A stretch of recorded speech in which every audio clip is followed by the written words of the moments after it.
big question is, can small teams deliver business value or not? Well, the answer is yes, of course, but there's questions. What is business value? What is a small team? If we can define those properly, we can maybe explore the topic in more detail. And how are these two linked? So how does a small team link and deliver business value? Well, big question is, first of all, what is business value? So in other words, if I have cash in my pocket, I'm running a business, why should I invest in the business intelligence? Why should I be investing in a small team to help me drive business value through? Well, there are traditional ways of thinking about business value. So the traditional one is return on investment. So if I put £500,000 into the BI outfit, what do I get back as a result of that? That can be a bit difficult to measure in BI terms because BI tends to contribute or enable others to deliver more value. So it's a lever of value rather than a direct value delivery. But it is possible to measure some of that if you're careful and engage with your finance team. Second question is really, how long does it take to get the money back? So I put £500,000 in. How quickly can I get that back from that investment? And under today's extreme business circumstances, that payback period is shrinking and shrinking. Now, most organizations look for payback within a year, if not quicker. And it's possible to show with Data Vault that you can get rapid payback, particularly with a highly productive team. And then the other thing is, well, an organization's got thousands and thousands of things to do, each of which would demand money. If I was to rank them, where would a BI team rank? Would it be near the top, near the bottom? Is it a good investment given the other uses I could make of that money? And then finally, if I do put money in, although the return on investment looks good, are there risks in there which might mean we lose? We might lose out on that investment. So are these risks acceptable or not? And that's kind of linked back to, are we following a recognized method? Do we have tools and so on involved that give us a greater chance of success on the money that we're spending? So let's dive a bit into the value then. So I think value really is measured in strategic and business impact.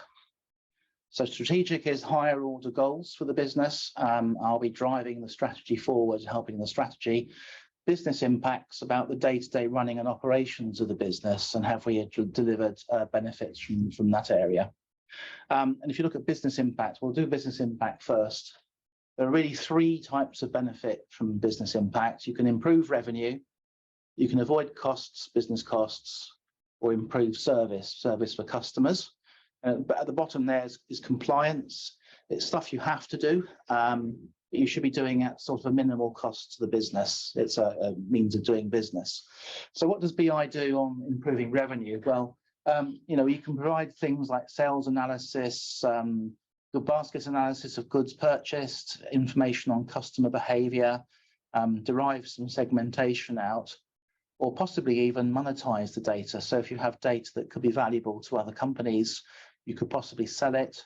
You can maybe do some market analysis with the data and sell the analysis reports that you have, so that there are things you can do to generate revenue from the data that you have. But largely on the revenue side, you're looking at that sort of sales and basket analysis sort of things.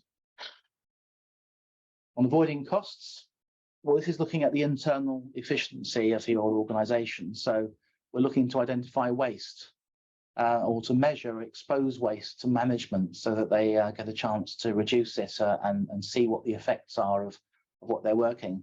Stratifications and ladders, that breaks down costs by type and builds up the actual cost of an object in terms of its components, so that you can look at areas which incur the greatest costs and allow you to focus on those, or even internal things like internal league tables. So larger organizations, you can compare one department against another and set up some internal competition and gamification to drive value out. And finally, improve service. Well, you're looking here at looking at the customer experience. So analytics around customer experience, behavior, churn, responses to improvements that you've made in the business, see if you tweak a service line here or service there, does that make an impact? Capacity analysis, so have we got enough capacity to serve the customers, and things like looking at throughput, delays and backlogs in your delivery pipelines. So all these are sort of traditional things you'd see with analytics service. They're very much sort of inward looking, measuring the behavior of different parts of the business, the performance of the parts of the business, helping management manage those better. But you can also make strategic impact.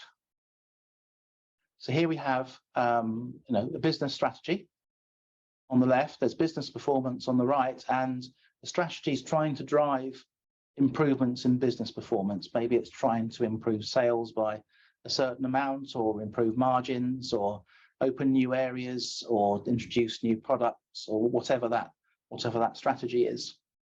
Now, behind the strategy, there's often a logic. So, if we do this, this will happen. If that happens, this happens. Sort of cause and effect logic, which is the sort of the implementation plan. If we do this, this will happen. If that happens, then this happens. And eventually that cascade results in the revenue and margins and whatever else are being affected in the way that you want.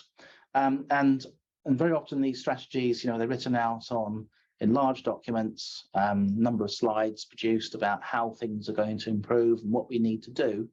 And what BI can do is obviously track the business performance. So in theory, if the strategy is working, that business performance should show signs of improvement in the way predicted. So you can start to track whether the strategy is having the impact it's supposed to have.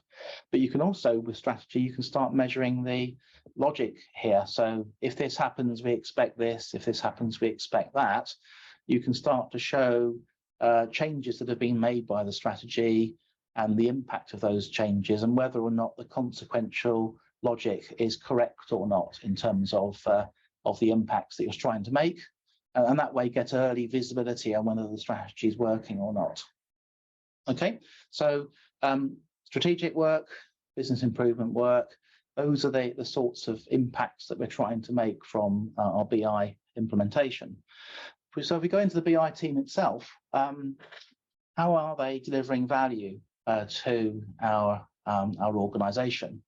So outside this right to left, we have users of our data from our warehouse demanding data because they need to measure the performance, they need to measure the strategy. So they can demand, we need to know this, we need to know these calculations, please. And from that, we can then start to go back into the warehouse and say, do we have the data? And if not, we need to start bringing that into the data from our source systems, if the data is available. Of course, not all data is available.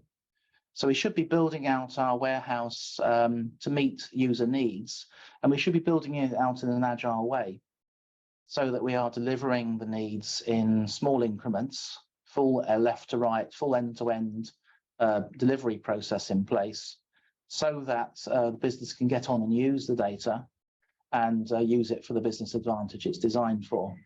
Okay, so agile delivery is an important thing that we're trying to deliver in a modern data platform. What does that look like? Well, you'll have business analysts out there talking to our users about what they need and getting the backlog of work defined in business terms. We'll have data modelers in place investigating those concepts, looking at the raw data and devising our data vault models. Developers, making sure the ETLs developed, generated, business rules are produced, and building the data products that the users need. And finally, people writing reports, dashboard developers, making visualizations of data for business action. And underpinning that, we have our platform engineers working on security, platforms, tooling, and automation. And on top of that, we've got our data scientists, analysts, and managers who will use the outputs from the process for their machine learning, analytics, and insights that they need. Well, okay, so we need a team now to run this process. So what's a small team? Well, I've worked in some clients where they have huge BI teams, 240 people or more in a BI team, all working on sort of very high volume legacy systems. And I've been also in other organizations where you're even lucky to have 2 people on the BI team. So they can't both be right. You can understand some scale in there as large compared to small firms, but not that sort of extreme. So what we're looking at here is some kind of Goldilocks zone in the middle, an ideal enough number of people to work on the problems that you have, but not too many, not too few. Now, if you're going for a smaller team, there are pros and cons. I mean, it's nice to have a small team working because you have fewer communication paths. I mean, they're easier to manage. The projects are far lower risk as a result of that. There's fewer problems with miscommunication, and generally the smaller teams are more productive in terms of individuals. However, on the converse, if you lose one person from a smaller team, the impact can be quite significant. You might not be able to deal with larger projects, larger scoped areas of work, purely because you don't have the manpower to deal with the scope involved. It's also difficult to find people with multiple skills. So there's like a minimum you need on the team, and you may have to recruit additional people just to cover off the full skill set. And as a result of that, you'll be under sort of consistent training and development of the team to make sure you've got the skills covered in the team. So there's pros and cons of having a small team. Well, so how large should be a small team be? There's a great book called Team Topologies by Skelton and Pace, and they basically say a team should be big enough to manage their own value stream. So in other words, they shouldn't be dependent on external teams to hand off work and to retrieve work back from them. So I guess a small team needs to cover off the full range of skills necessary, all these things here. So to deliver working software, your value stream involves DevOps, dashboard development, testing, security, platform engineering, project management, tooling, lots of things. And really, it's very difficult to find one individual who knows everything here, or even an individual who knows more than maybe 1 or 2 things from here. So you can see your sort of smallish team size, there's like a minimum you can get to. If you want to scale up, most people do it horizontally, so they add more small teams to the mix and give each of them different data sets to work on, disparate data sets. So you might have a finance analytics team, an HR team. Their job is to work on those data sets. And then you move the platform people out into a separate team who provide platform as a service options to those development teams. And then you institute a governance function across the top to keep the teams in line with each other. But the governance team is made up of members of the teams underneath, so that it's kind of like a collaboration forum with minimal permanent membership to it. But don't forget, if you do this, the data model you're working on is still one large data model. So those teams do need to coordinate to make sure that they aren't treading on each other's toes. All right, so multi-skilled team members. How many skills do you have in your team? So that team size depends on the work to be done. So how much scale you need to go out, capability of team members, so can you multitask? And of course, most team members have more than one required skill. So this means that each team that you set up will have a slightly different composition depending on the individuals involved. So just diving into the skills needed, quickly dashed off, there's about 8 skills that we recognize in our organization. So we need a project manager, scrum manager, or something like that, very much an agile project lead. You need data modelers, data engineers, dashboard developers, and so on. I'll just dive into each of these in turn and explore some of the skills that are needed. So our data modeler, they need to have enough business knowledge of the domains that they're modeling to make rapid progress. They need to be able to do concept modeling, data vault modeling, need to be able to reverse engineer and profile data sources. So fairly capable individual there. Also good knowledge of any tool that you're using for the modeling process.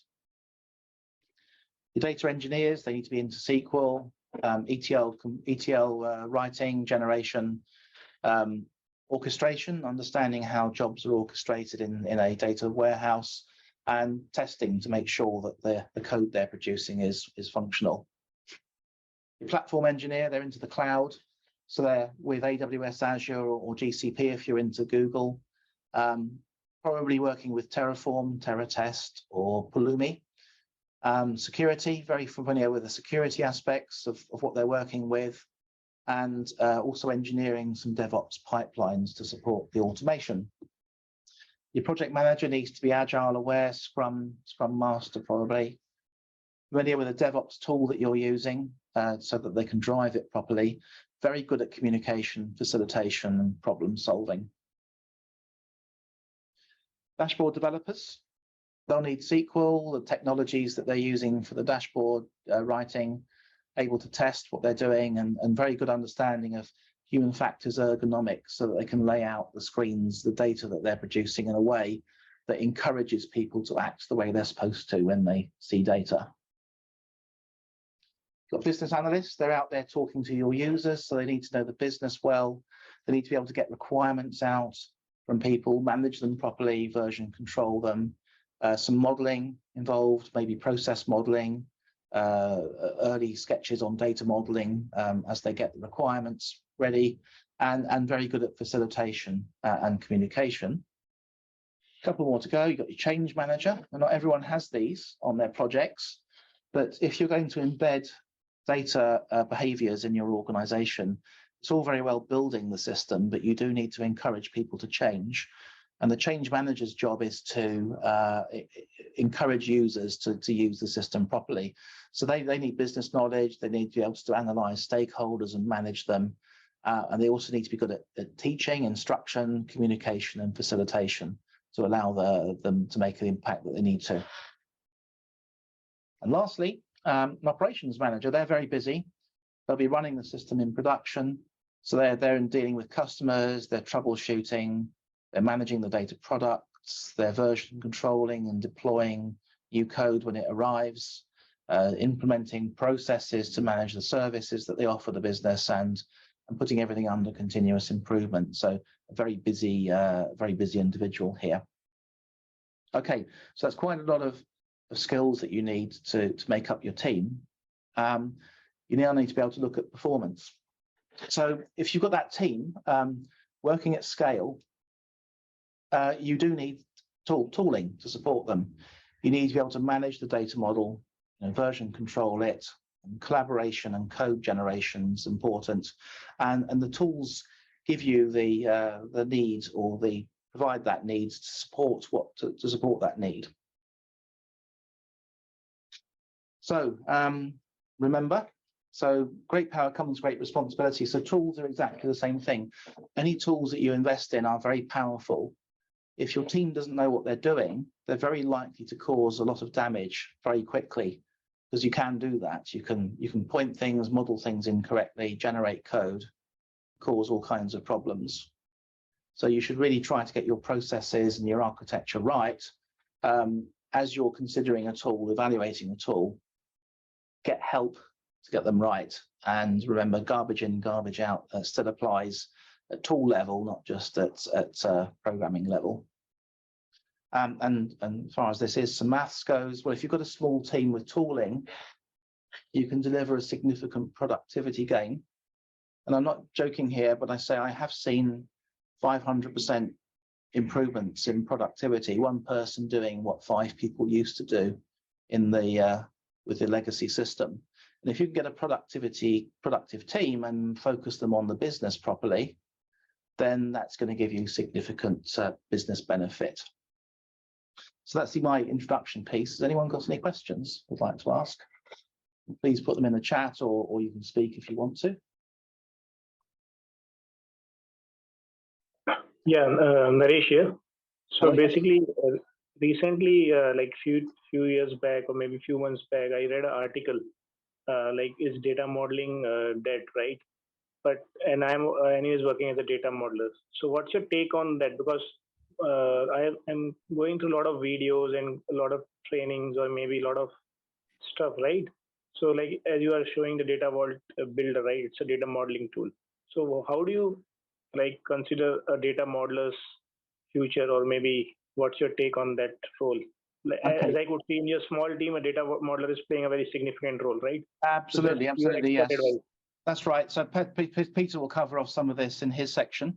But my view on this is pretty straightforward. If you are generating or automating code generation, then you need to run on metadata. Metadata is better modeled.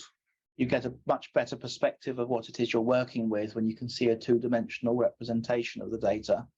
And that allows you to work at a much greater scale. It also helps you understand the structure of the data, how it's related to other data items, and results in a better quality output. Data modeling, you can teach the mechanics quite quickly. It's the business understanding. It's a bit like a business analyst role. You get better with experience. But yes, I don't think it's dead, and I think it's very important. And Peter will cover off some of this on his part, I think. I think that I have a strong opinion on this, that data modeling is very, very crucial. The problem is I already had once a nice evening with high-class worldwide data modelers that were very, very frustrated that nobody sees the value of it. And I think the problem is that we had in the past is that the data modeler models something, and I exaggerate, print it out, hand it over to the developers. The developers don't understand everything, implement something a little bit differently, and they need to implement it a little bit differently because the data is differently. And this is exactly the problem that we had before we created the data vault builder. And I think it's crucial that if you have a data model, that there is an automated way to translate it into working code. And by this, providing so much value in creating the model that people understand why you're doing that and support you in doing so. And understand the documentation you're creating and the value you're creating. I fully agree with that. So I should hand over to you, I think, as I finish my little section. So Sorry, one more. Go ahead. One more question, please, if you allow me. Yes, of course. Yeah. So, for example, if I have a OLTP model, right, which is a transactional model, so does this data vault builder provide any kind of automation to convert my OLTP model or a star schema into a data vault? I will pick that up later because that's a very interesting question. The problem is that OLTP models are very technique driven, and usually to have a stable data model over time for reporting, it should be business driven. So we need to still have a data modeling skills to extract from a technical model, the business model based on the business processes, but I will show that in the demo a little bit how we work with that. Hey. Thanks a lot. Yeah. Thank you. Peter, if you'd like to start now, you've got control of the screen. Good. So let's share my screen. Let's switch over to my presentation. So what is the issue that we often see when we come in and are asked if the data vault builder could be of any help is that companies today usually have enough data. They have a lot of IT systems where people enter data, they have sender data, they have external data, they buy data from data providers. The problem is that this data is not integrated, not cleaned, not conformed, and not available to the data consumers within the companies. And this is the issue that we're solving. It's not about generating new data. We assume that you have your data and you need to get it organized. And this issue is not new. In the past, when I started working in the industry around the year 2000, we had a lot of different tools like data modeling tools, ETL tool, database clients. They throw in some manual coding. There was always an Excel sheet involved somehow.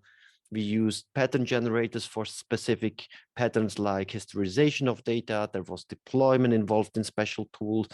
Then we went over when we deployed everything to a database platform. We did data profiling, and there the first issue started that you addressed with, is data modeling still a thing? We figured out like 2 or 3 weeks later that the data model that we have drawn is not exactly what the data looks like. We needed to go back.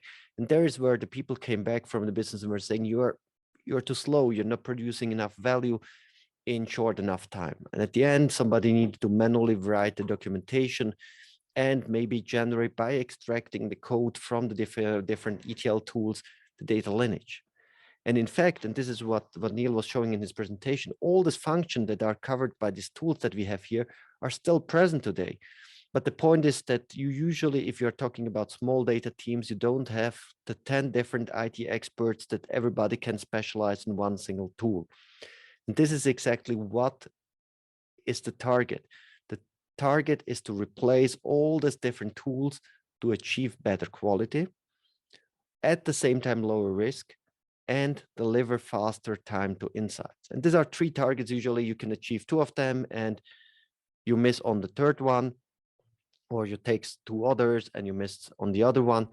And here automation can help and say, okay, we can improve the target for all the improve the rate of all 3 targets at the same time by using automation, by taking away the repetitive tasks from the developers, from the data modeler, from the operation guys. So one example case, what the client of us is doing is they are producing machines for gyms, and they're collecting the usage of these machines, where they are located and stuff like that. And they need to implement all this data from different sources and generate reports. And they're doing that with only 2 people. If you want to see what they're doing tomorrow, there's a Snowflake user group where they will present their use case and exactly show how they work, which tools they combine to create their solution. But in fact, with 2 people, they're covering all these functions that we have seen in the first part of this presentation. And why is this possible? Because a lot of this stuff is in one tool. It is a guided and standardized process. This is something that we should talk about as well. Maybe it's not only automation, it's about as well standardization. So not reinventing the wheel again and again, but following something that is proven and tested already on the market to achieve the outcome, making better decisions. So how do we support that? It's a model-driven approach that we are using. So we always start, don't worry that you can't read the different terms. You will see in the live demonstration what the different topics are. This is just to get a first impression what we have. This is the user interface of the Data Vault Builder, and we always start with the business model. We ask, and if I say we ask, it's companies like Data Vault, like Neil, that's working with clients like you, to start building this kind of model. So we ask, what is your business process? Which kind of entities are involved in this stuff? And this is not about classical data vault modeling in the beginning. It's about classical data modeling. It starts with defining concepts. It's conceptual data modeling. It's about defining relations. So it goes slowly down to logical data modeling. And more that we get nearer to the implementation, it becomes more and more about data vault modeling. And yes, data vault modeling helps us with the hypernormalization, with deployment, with many different things. But the general thing is we're talking about business processes and core business concepts involved in your business that you want to model, because they are simpler to understand for business users and they're more stable. Because usually, even if your IT systems change, your business processes don't change that fast. And in case your business processes change, your IT processes change as well. So it's the better approach in the long term. And now here we see the problem. This is the model that we printed out in the past, and then somebody went in and some developers did some ETL flows and coded this stuff. And here the Data Vault Builder is translating this business model in real time into working code. Working code for us means we are creating in your database tables, views, load statements, documentation. In the second you click here on our canvas and add here some new elements. And it's not only this model to code conversion, it's everything around it. So it covers as well infrastructure automation. How long does it take to set up a new instance of the Data Vault Builder? It's about regression testing. Very often forgotten, if you go into an agile project, you need to regression test automatically, because if you deploy your code on a weekly or bi-weekly basis, you can't test this manually anymore. It is about operations, it's about running your schedulers, about defining how the orders of your job runs and everything, and logging everything. It's about achieving high availability, and this is all covered by one solution. So if we look now into detail, how do we start? Is we have these blue boxes. These blue boxes are your core business concepts. Yes, they will become hubs if we are looking at the database. So in Data Vault speak, there are hubs, but if we're talking to business user, we don't need to talk about this data vault terminology. If we don't want to, we can, but still we can talk about just about core business concept that they know, like places, things, and processes involved in their daily business.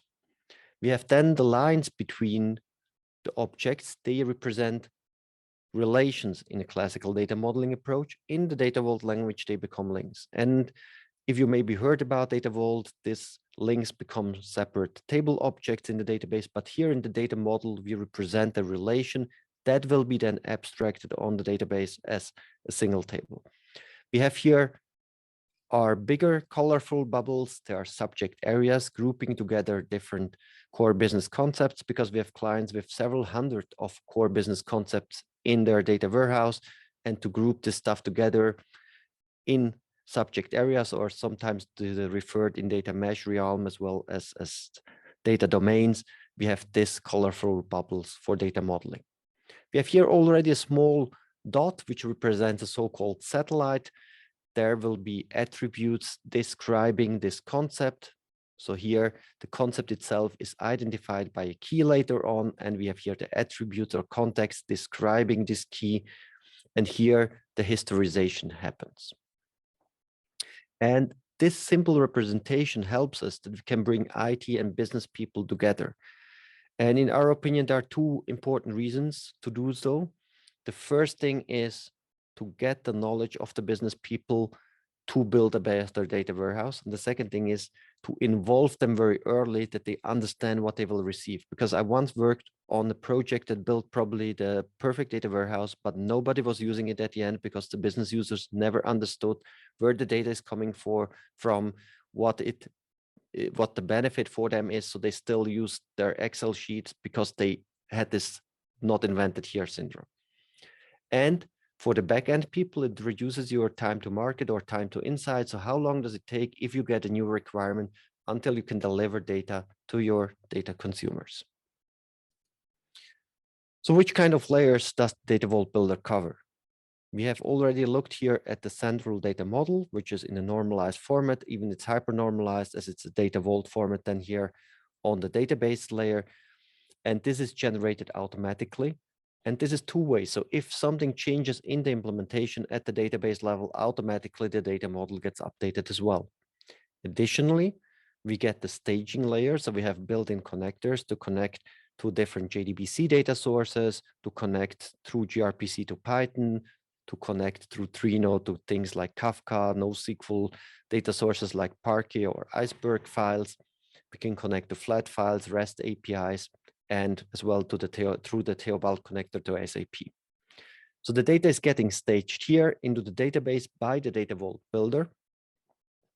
But it means as well that if you have the data already staged by other means to the database, we have as well an ELT connector that can pick up the data and pull it into the process.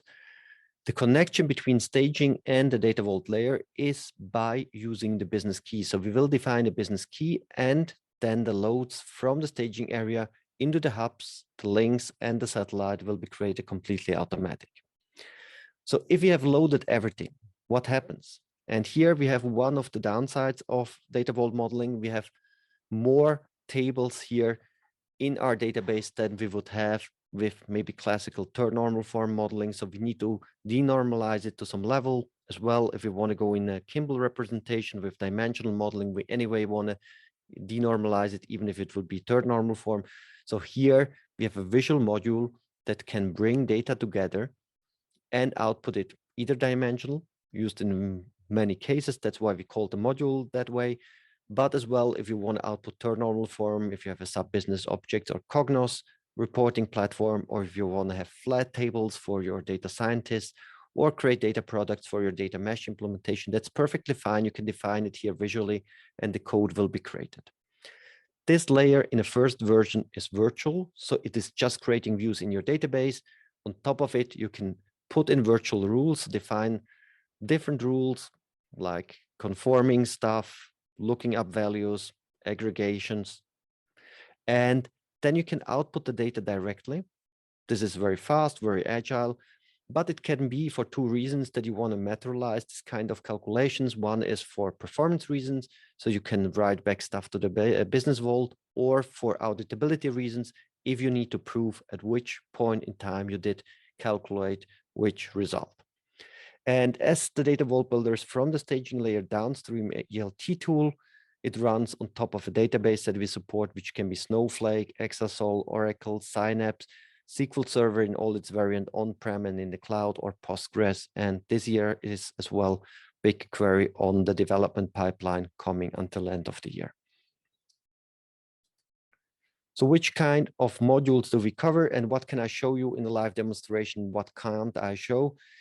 Is that we converting models to code is what I will show, and as well that the code, if we change it, is going to the model back, is something very easy to show. We will have the data profiling module, documentation, data lineage, which is generated in parallel.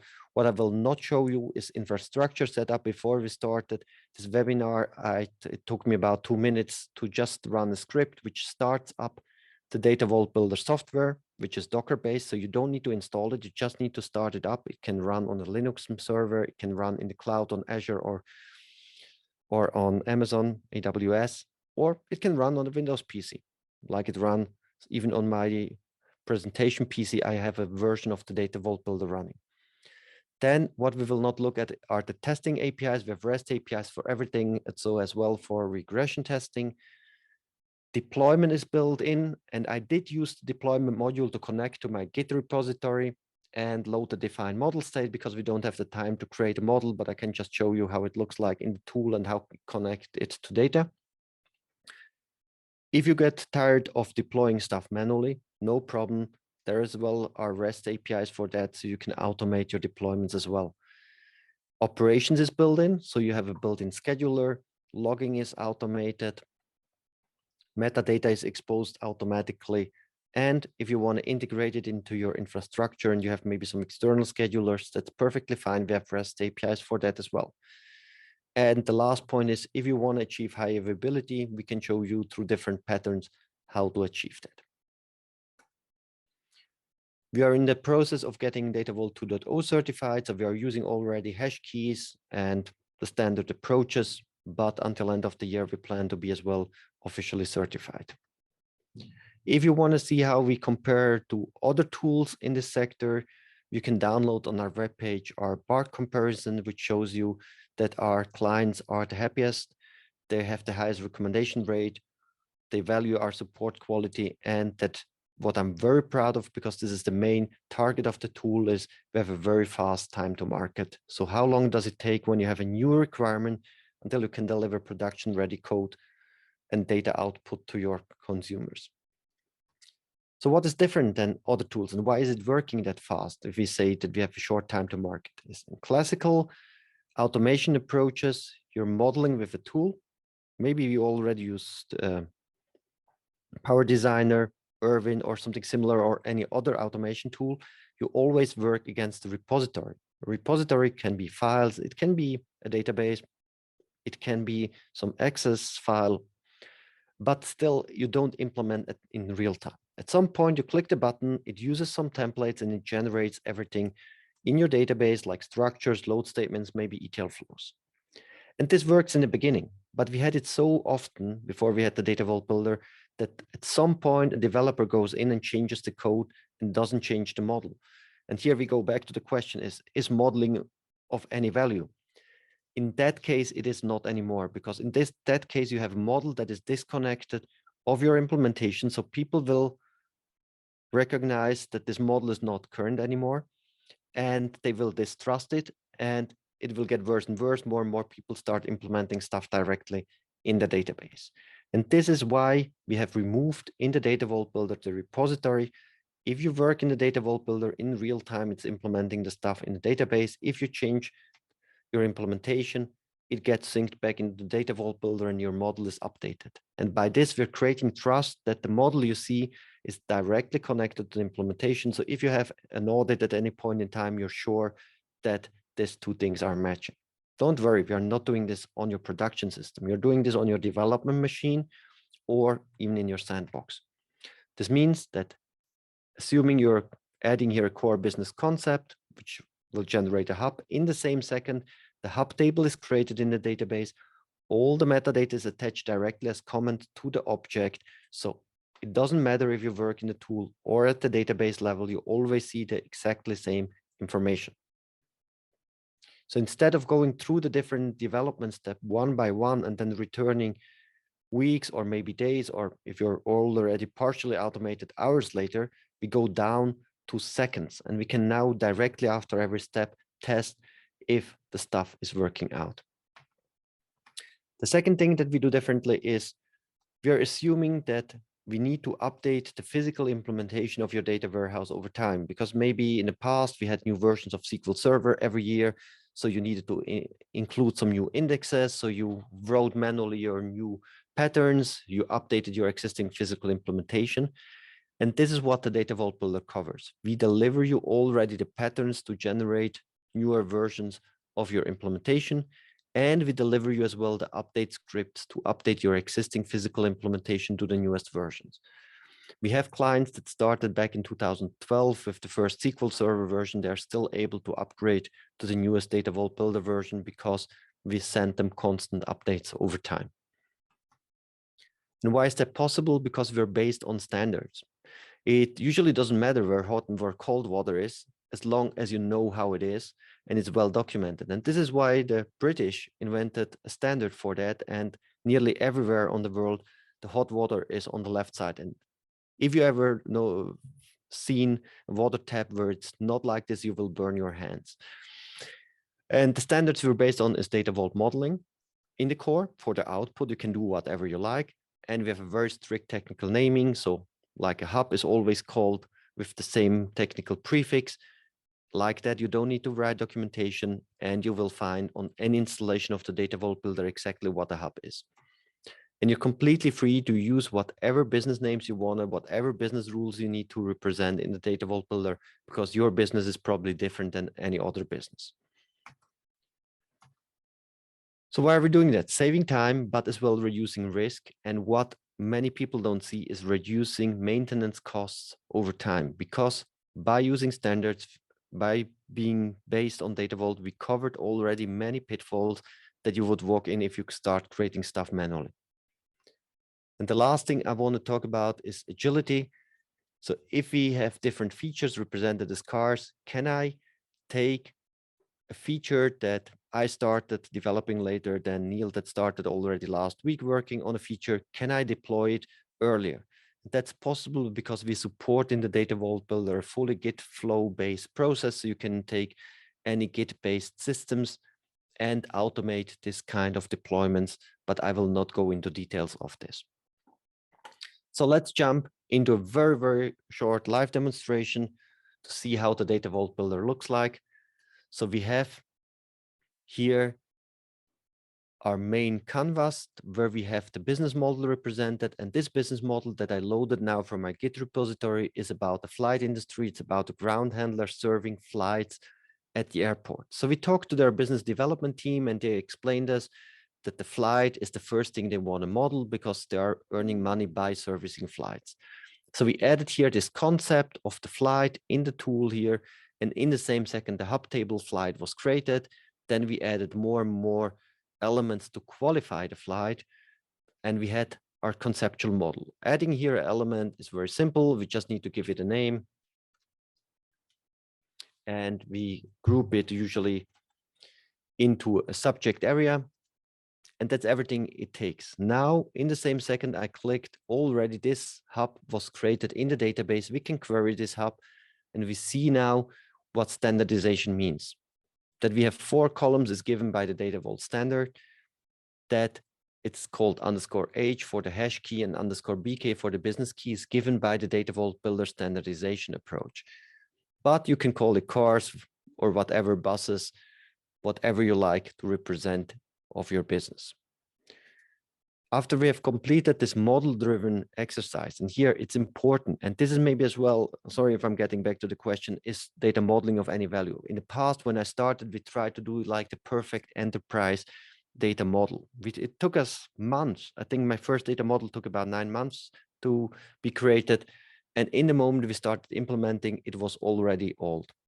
So here we are not trying to reproduce that. We are doing here like a small area that we can maybe cover in a workshop of maybe 1, 2, maximum 3 hours. Then we go into implementation, then we go into the next workshop, and we can agilely build it up. Maybe when you do your first parts, you invest a little bit more time, but still it's about implementing, creating tangible output immediately.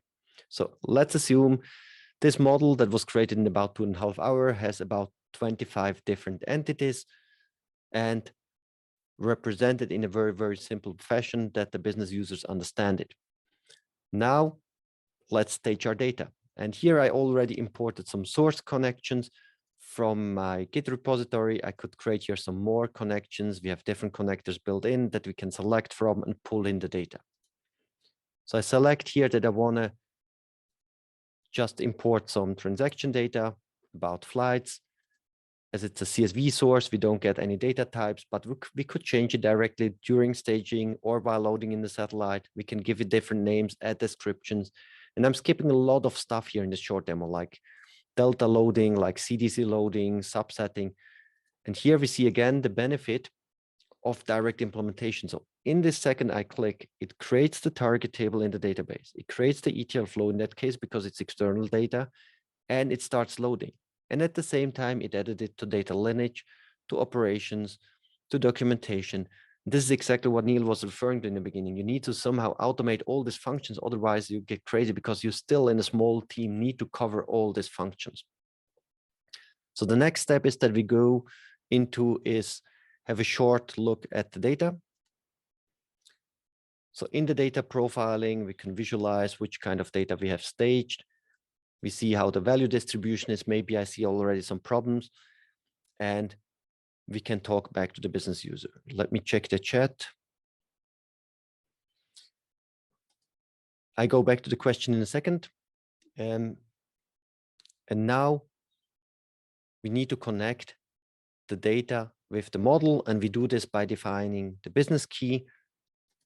Here again, really ask about the business definition. So we could go in here and say like the flight number could be part of the business key, and the flight date. This is usually the most, the answer we get the most when we ask for the business key about the flight, and we can check that. And the cool thing is, as we're working directly with the database, it gives us the answer. It shows us which kind of duplicates we have in the data, how many duplicates we have per key. We can look at the data set, and here we see that this looks okay. But if you look at the airline ID and the unique carrier ID, we see this is different for the same business key. And the reason is that we have code sharing, and this is exactly what the business user told us after we presented him this issue.